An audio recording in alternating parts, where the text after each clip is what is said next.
ចឹងយើងរៀនអំពីពាក្យមួយចំនួនដែលតាក់ទងទៅនឹងអាកាសធាតុអូខេចឹងទី1គឺយើងនឹងរៀនអំពីពាក្យនេះឯងអូខេ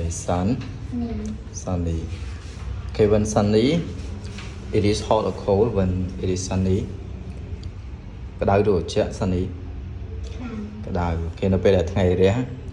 ថ្ងៃរះចេញទៅលើហ្នឹងគេហៅ sunny ហើយអូខេមួយទៀតគឺយើងមាន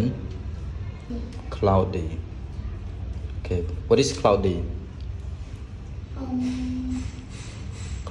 cloud ប្រែពពក cloudy ហ្នឹងមានមេឃមានវាមេឃរាងស្ទុំណាមេឃស្ទុំមានពពកមានអីហ្នឹងវាអត់សូវក្តៅទេ cloudy ណាគេអញ្ចឹង cloudy ដល់តិចមានមេឃស្ទុំណាមានពពកបាំងមានអីអូខេ cloudy ប្រទៀតគឺយើងមាននេះឯង windy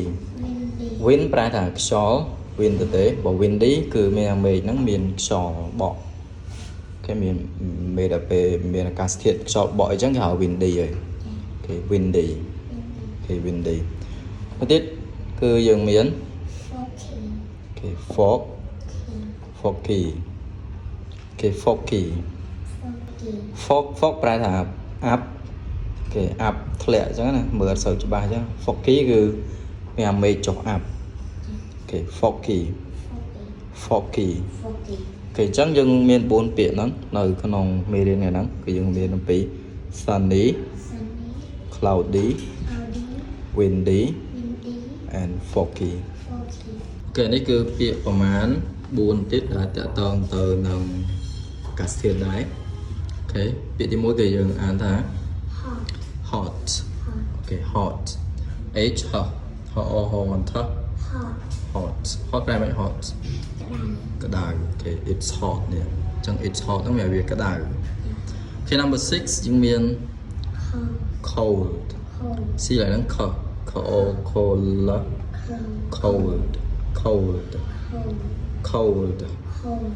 មានសម្លេងដោះនៅពីក្រោយអូខេអញ្ចឹង cold ប្រែមក cold អូខេត្រជាក់អូខេ cold ហ្នឹងវា opposite ជាមួយនឹង hot អូខេ number 7 គេឌីដោះត្រអាយ dry វាយឡើងហ្នឹងគឺសម្លេងវាសម្លេងអាយអូខេនៅខាងក្រោយហ្នឹងពេលខ្លះសម្លេងវាអ៊ីពេលខ្លះសម្លេងវាវាយតែឥឡូវនេះសម្លេងវាយចឹងយើងអានថា dry ហ្នឹងប្រែថាស្ងួតអត់មានទឹកទេ dry គេបើសិនយើងនិយាយថា it dry ចឹង it's dry មានវាអត់មានទឹកទេវាស្ងួតចឹងណាអូខេមួយទៀតគឺ w works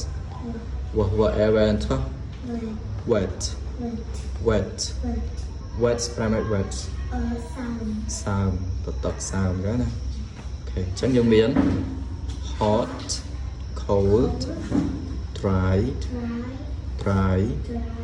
and wet អូខេអញ្ចឹងវាតើតើនឹងអាកាសធាតុដែរគេពាក្យ4ហ្នឹង